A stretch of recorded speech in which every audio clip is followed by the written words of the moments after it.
Just watching your presentation there, and I'm used to doing this often, I'm used to public speaking, has got me lost for words.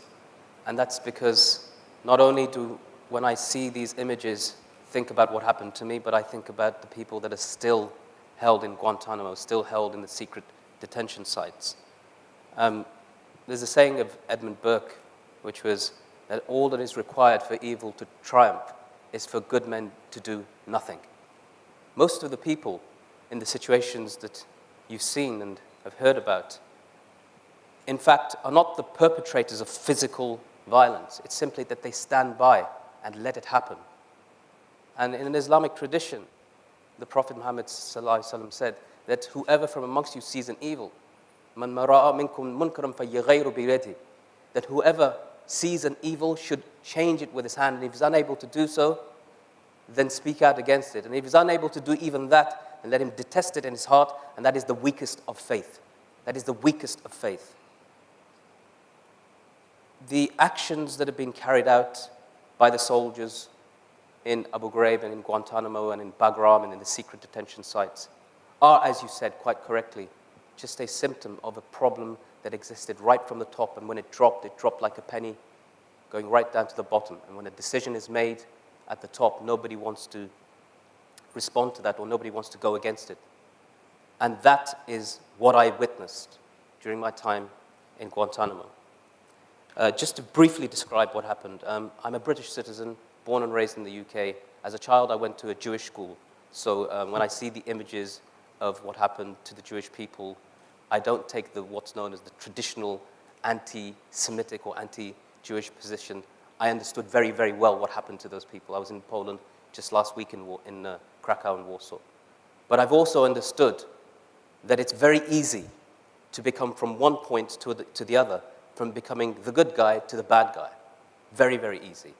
And I'll give you some explanations and descriptions of that. But in 2001, I went with my wife and children to Kabul in Afghanistan to work on a project to build a school for girls, which is something that we had begun supporting from the UK during my time there. What followed, of course, was the September 11th attacks, and as a result of that, Operation Enduring Freedom, in which several people, in fact, thousands of people had to evacuate to Pakistan.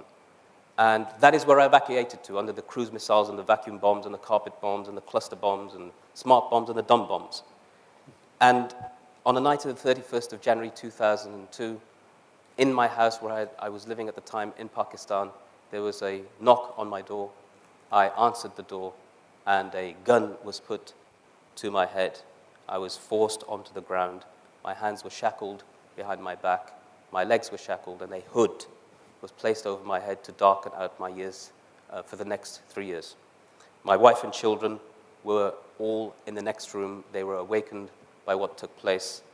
The people who took me, as I learned later, were intelligence services, which included the CIA, and I was taken to a secret detention facility in Pakistan. I wasn't brutalized there, which was surprising because you'd expect in a country like Pakistan to be brutalized, but it was only when I was handed over to, quote unquote, the good guys, the cavalry, that I began to experience my first and only experience of torture in US custody. And from the beginning, and it's really important people understand this, is that what happened in Abu Ghraib came as a result of what happened in Bagram and Kandahar and then Guantanamo, not the other way around.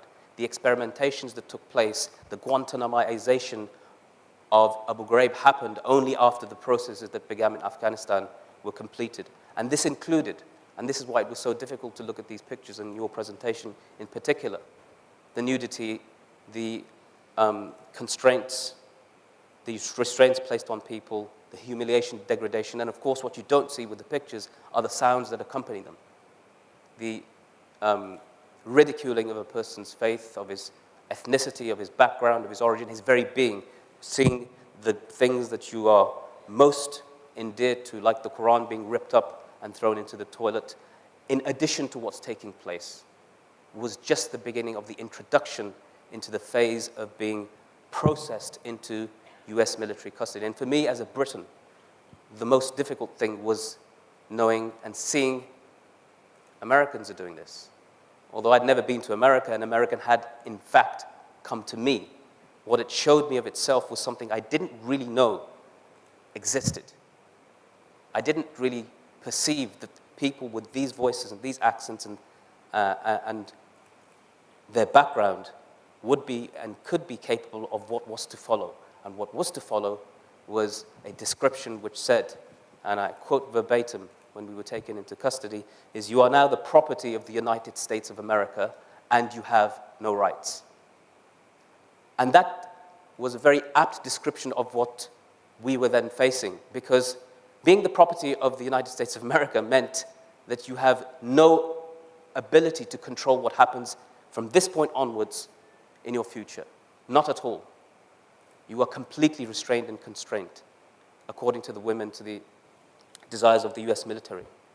And then the part about you have no rights was actually an extension of the concept of you have no human rights because you are less than human.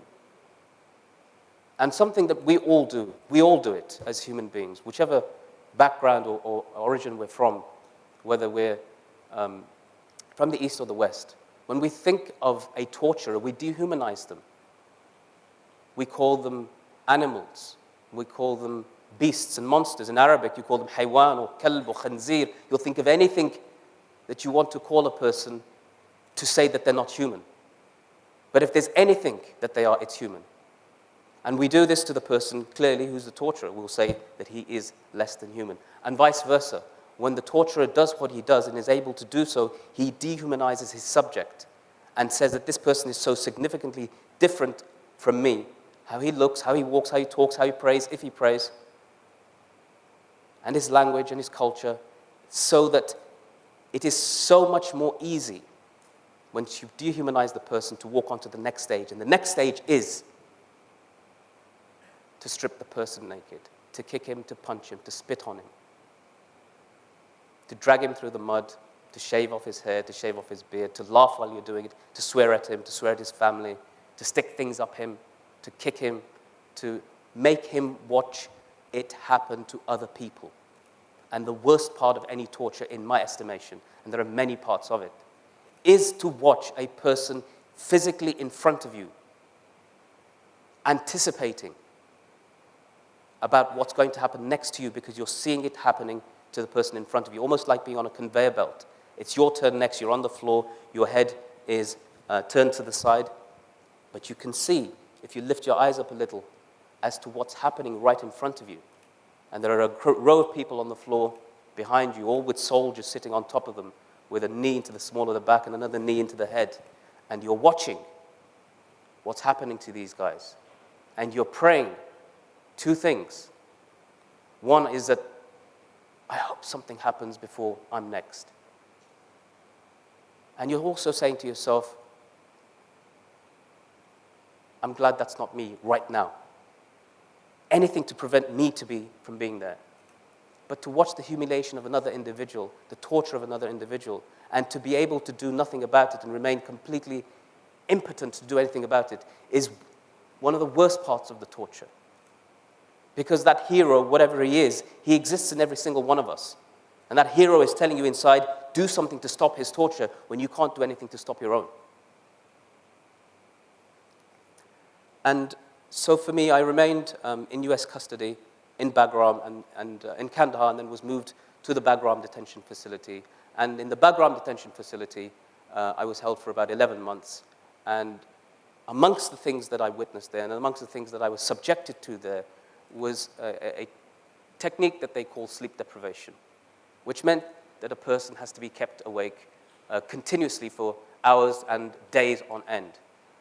My experience wasn't as bad as the experiences of others that I witnessed, but some of the things included us being, for infractions of the rules, having our hands tied above to the top of the door or the cage and being suspended there with a black hood placed over your head. And this could be for something as mundane as reading the Quran aloud because you weren't allowed to talk and your voice was not allowed to carry.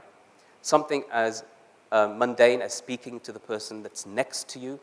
Something as simple as looking towards the guards when you're not supposed to, would all include being taken into this position and being told that you will be kept like this and you'll be deprived of sleep for hours and sometimes months and weeks on end. And also the reason for the sleep deprivation is to make a person as so disorientated and compliant that they're almost a babbling remains of a human being who's ready to say anything. But if you're still not breaking, if you're still not giving up the goods, then there are plenty of other techniques in the arsenal of the military interrogators.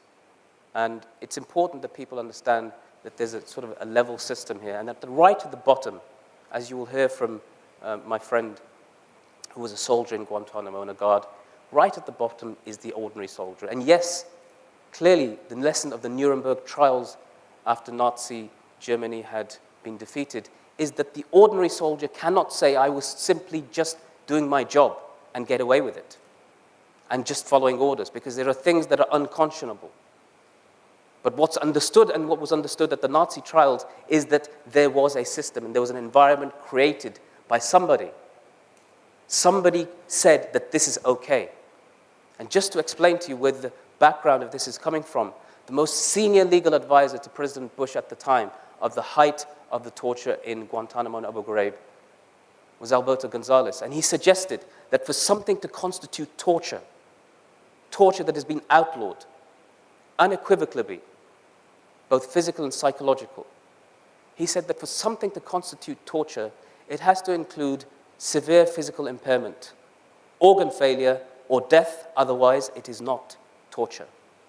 So everything that you saw thus far, just from those images alone, none of it is torture. Therefore, it is legal.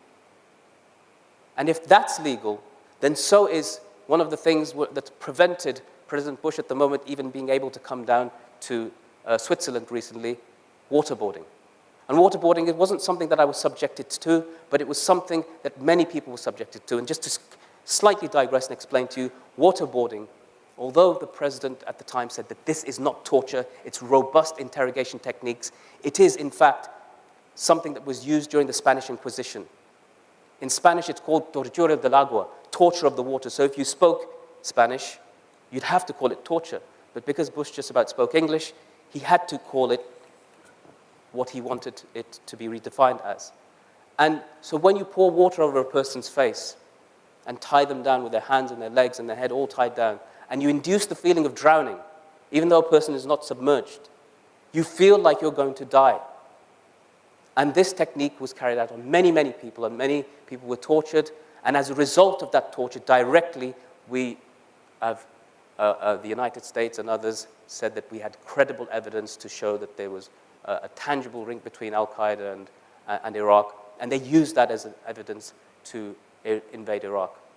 So this is the sort of thing that was happening at the time when I was in Bagram. The torture that was taking place was constant. It was regular. But the worst for me, honestly, the worst thing for me, much worse than any of the physical or the humiliation, degradation, torture, was being subjected to the sounds of a woman screaming.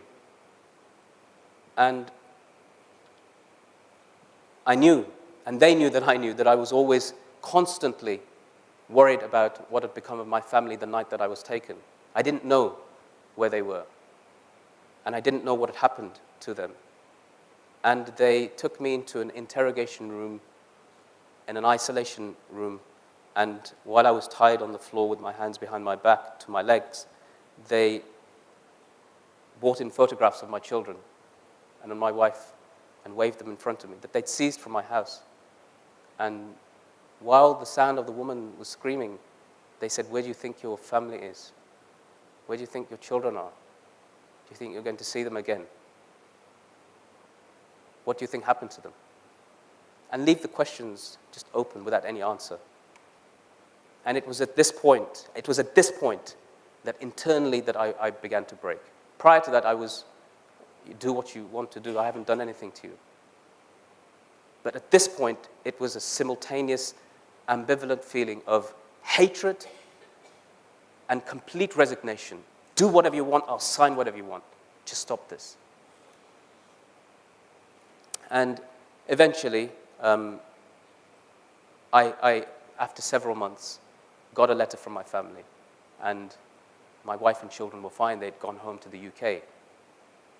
But the psychological scar of that particular series of interrogations has never left me and will never leave me. It will never, ever leave me. Everything else will leave me. I can forgive and forget the whole lot of it. But that part of it is impossible because it touches on your deepest fears.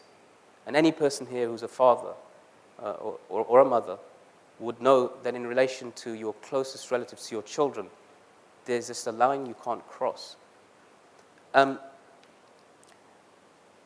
One of the things, and I'm not going to go on too long here, that I've done is that I was after that sent to Guantanamo, and Penny made some mention about we all need to spend time alone.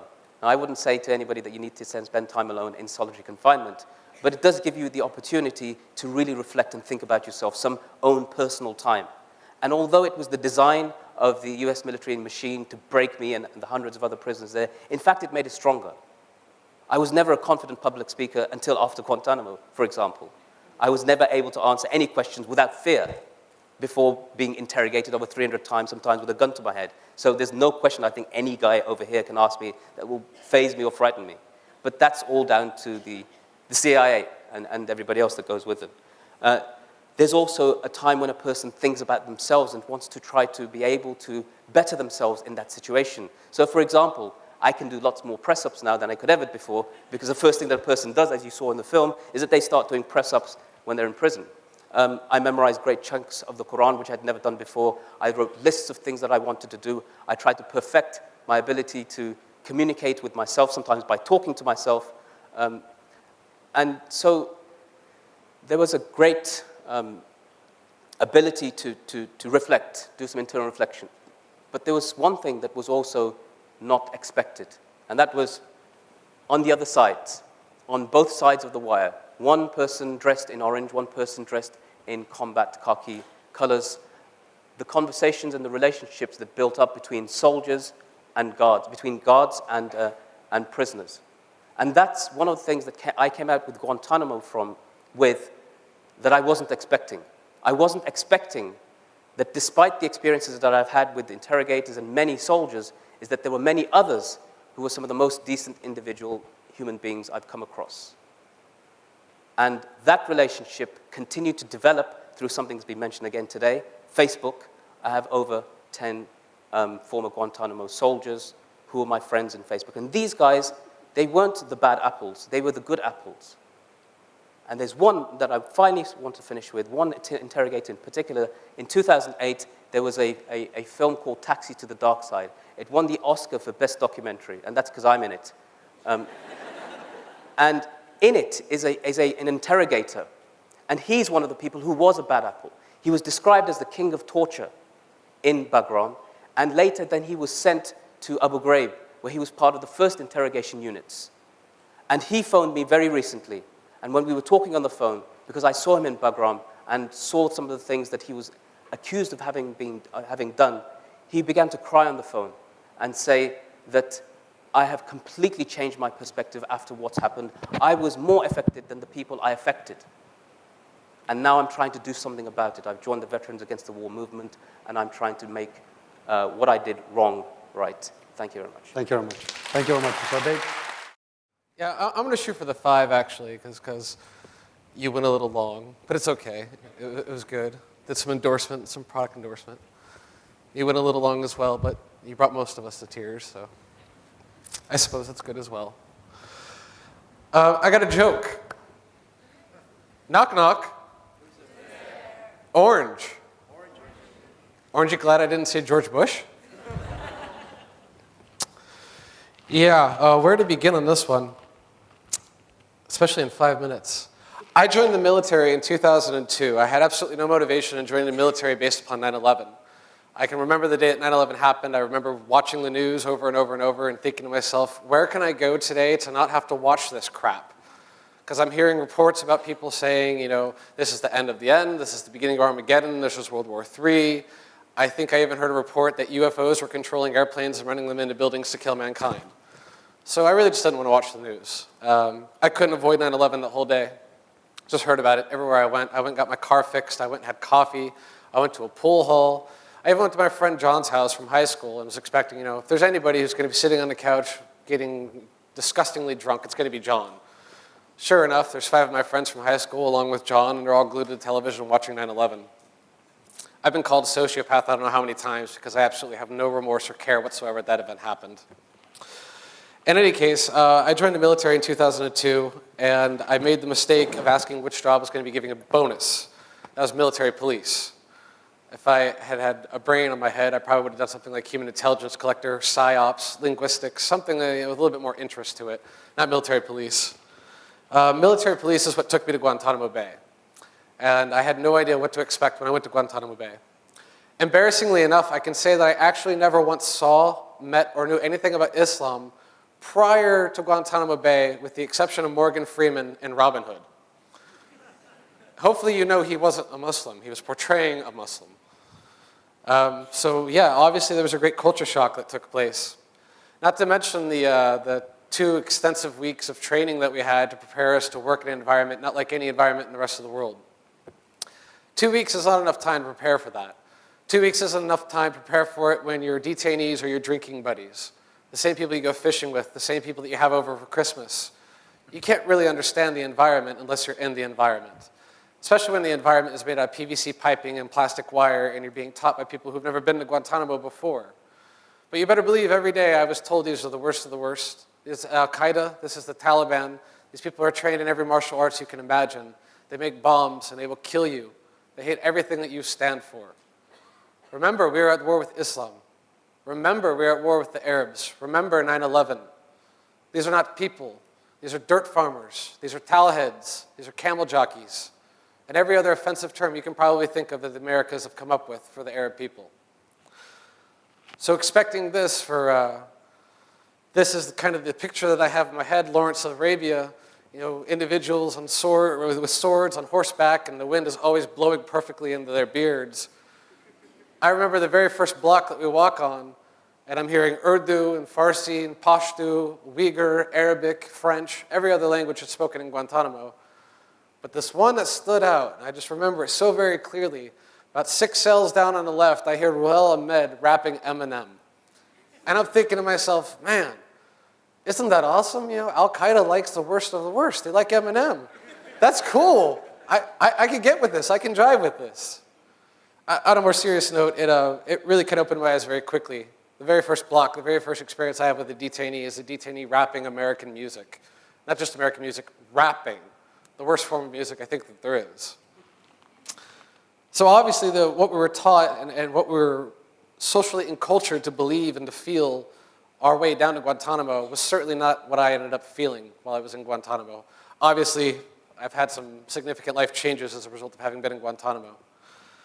Outside of that, I really don't want to take up too much time. I imagine that Dr. Zimbardo is going to have some interesting comments, and I imagine you'll have a plethora of questions as well. So to get us back on schedule, I'm going to shut up. What's interesting is your description of what is really called cultural sensitivity training was identical at Abu Ghraib as well. Chip Frederick told me the same thing. And so essentially, all the military police go through cultural sensitivity training, which in fact is total training in dehumanization. It's the evil Arab as the other. So before you ever see anybody, you already have this mindset. So that's what I wanted to ask you is, how can we resist the pressure toward dehumanization? Because for me, that's really a key. And it is putting that in, because it's what you carry around in your head. I mean, all the torture techniques are things you do to people, but once, as in our study, once our college student guards said, those are dangerous prisoners, that frame allowed them to dehumanize them, to do all these other things. But the question is, is it possible to educate the military? Is it possible to educate prisoners not to dehumanize the other? And how would you suggest doing that? I asked that for both of you. No, they're a bunch of dumbasses. You can't. Sorry, just joking. I think education is the answer. It is precisely that answer.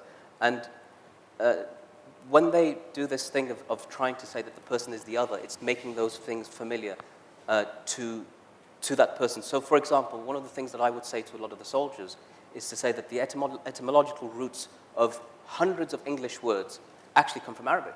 So, for example, you take the word admiral, it comes from the Arabic Amir al-Bahr, which means the leader of the sea. Take the word arsenal, which comes from Dar as-Sina, is the place of the manufacturer. That's where weapons used to be kept. And you try to explain to them, in your own history, in your own culture and heritage, we are actually very, very closely linked. You look at Arabic numerals are a part of what we use to change the Roman cumbersome numerals. And that's one thing. The other thing is that it's very easy to hate from a distance. So physically, America is so far from everywhere else in the world. But culturally also, it's really very far from the Islamic world. And the only antidote to that hatred is the removal of ignorance through understanding, through learning. And I know that Terry can back this up, but one of the biggest problems of the soldiers that I came across, and in fact the interrogators, was completely having no clue at all. Remember, they'd come to Afghanistan at the time. So in Afghanistan, there are 6 different, at least, languages alone. And in Afghanistan, they were holding Arabs and Turks and Uyghurs and Pakistanis. So they were on information overload. There is absolutely no way they could have dealt with all the nuances and the differences that make the diversity of this world that isn't America.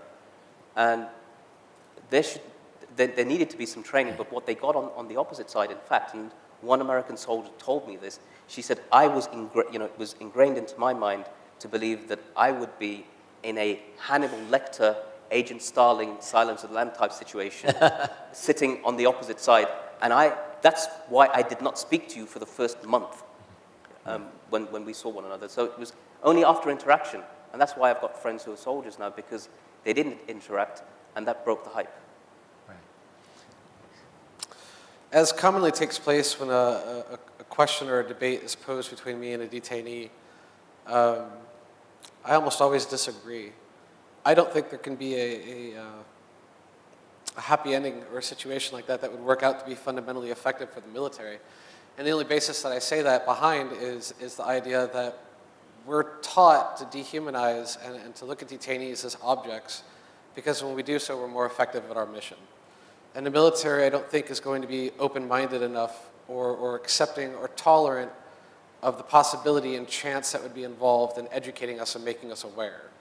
If more of my unit had went to Guantanamo being aware, how effective and how well we have accomplished our mission that we were supposed to accomplish while we were there. I've already admitted to it many times in many different publications and many different media outlets that I often broke the rules. Many times I'd let detainees leave the cell without being shackled. Many times I'd give detainees extra food. Many times I'd let detainees stay in rec longer or stay in the shower longer or whatever they wanted. It really wasn't much of a concern to me because the place just kind of came to be a joke after the first 2 or 3 months I was there. So for the effective purposes of the military, I don't think there could be a resolve like that. I think the military is going to continue to back its guns that we have to do this because this is a necessary measure. It's an insurance and a liability, and that's how the military looks at it. But you know what's interesting? I've studied the techniques that American detectives use in interrogation, and it's exactly the opposite. The key is developing rapport. That is, it's essentially, if you're interrogating a young person, you want to make them think of you as their uncle or their brother. And 80% of the time, they are effective in getting information. And so the military thing is exactly opposite. It's really building this wall, treating them as the other, and then it's physically breaking them rather than psychologically. So what detectives do is they really psychologically seduce you to think that they're your friend. Ultimately, they're going to send you to jail or whatever. But it's what's remarkable for me is that the military has learned nothing from the years of American detectives everywhere, whose job it is to get confessions. And so as far as I know, they didn't utilize any of those tactics in Guantanamo, in Albert. It was just sheer brute force. It's almost they got it from the Stalin Gulag Archipelago training. I think what's really important here is because there's a difference between what's a military mission and a law enforcement mission, and it's got confused all in together. I remember the interrogation that I mentioned in which they were showing me pictures of my children, had me on the floor. They had CIA and FBI physically present, but what I understood afterwards is that they were actually physically at loggerheads about techniques and how they operated. But there's one thing also that's really important, and that is that here in the scenarios here, they almost force you to become pliant with them, in the sense that we will completely cut off any relationship you have with any relatives of yours, so there are no communications, no meaningful communications, there are no phone calls, there are no visits.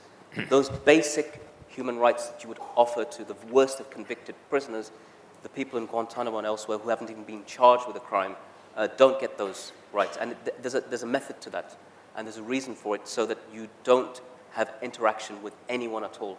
I spent 2 years in solitary confinement, and that meant no communication with any other human being other than soldiers and other than, crucially, interrogators. And the purpose is that if you want to talk, let alone be friendly with anyone, the only people you can do it with is us. And so you're not even able to unload your woes to anybody who may be, potentially sympathetic. And that put them in a position whereby information, which is what they want to gather, can be as good as how weak you feel. Wow. But clearly, the other American soldiers had to be alienated by you. I mean, the closer you became to the detainees, the more you were seen as a traitor, right? I like that word. It's the name of my book, if it ever gets published one day, hopefully, inshallah. Yeah, very quickly, I was sort of excommunicated from my unit. What did that mean? Obviously, talking with detainees, it's a social taboo in Guantanamo. It's also one of the rules written in the SOP, Standard Operating Procedures. But as I've touched on many times before, we never really had a running copy of the Standard Operating Procedures. Every time you would receive a printed copy of it, it was already outdated. Right. So when you have a bunch of people who are running around trying to control an environment which they don't know the rules, obviously it's not going to be very effective. If I was going to have an intelligent conversation in Guantanamo, if I was going to talk about politics, if I was going to talk about ethics or morals or history, if I was going to have an enlightening conversation, and I had plenty of conversations in Guantanamo that were very enlightening, it wasn't going to be with soldiers. My soldiers were hungover. My soldiers were drunk. They were talking about football or strippers or whatever it is that they wanted to talk about. They really have no interest in me. I'm married. I don't like American football. Never liked American football. It's not really a sport. And no wonder they called you a traitor. And as for drinking, binge drinking really wasn't my thing. I didn't understand the purpose in coming to a place that already sucked the work at, let alone being hungover while you're there. Why make it suck all that much more? So I took it as an opportunity to learn from 45 different cultures, from all these different languages and all these different ways of life, to learn about a faith that I knew nothing about. And my unit did not like that. It started off with giving me little nicknames and calling me sympathizer, calling me Taliban, calling me traitor, whatever. Then it kind of got a little more problematic, like, hey, we brought an extra jumpsuit home. Maybe tomorrow when you show up for work, you can just put on a jumpsuit and we'll put you in a cage for the day, let you hang out with your bros. Bros. How ironic, I now call many people brother. And then it just got to the point to where I had my senior leadership threatening me, telling me, we're monitoring your phone calls, we're monitoring your internet usage, we know what you're doing, we have reasons to believe that you're talking with known terrorists over the internet, and if you continue doing this, we're going to arrest you and we're going to put you in a cage. And there's nothing that I can do as your staff sergeant, I can do as your platoon sergeant, et cetera, to defend you. You're putting yourself up a creek, buddy, and you're about to be screwed real bad. Wow. So I think probably about the third or fourth month I was in Guantanamo, it came to the point that I only had 2 friends in my unit. Outside of the individuals who had to deal with me and my leadership, I had my roommate and another individual who I'll talk about some other time. But my roommate, I just had to keep an open relationship with him. There was only a certain number of times he could come in the room and see me prostrating in prayer, and I could just be like, I dropped a pencil. Can you help me find it? Eventually he was going to realize, you're one of them now, aren't you? Yeah, I got my eye on you. I was fortunate that my roommate just simply said, as long as you can do your job effectively and you don't harm any of us, right. I don't care what you believe.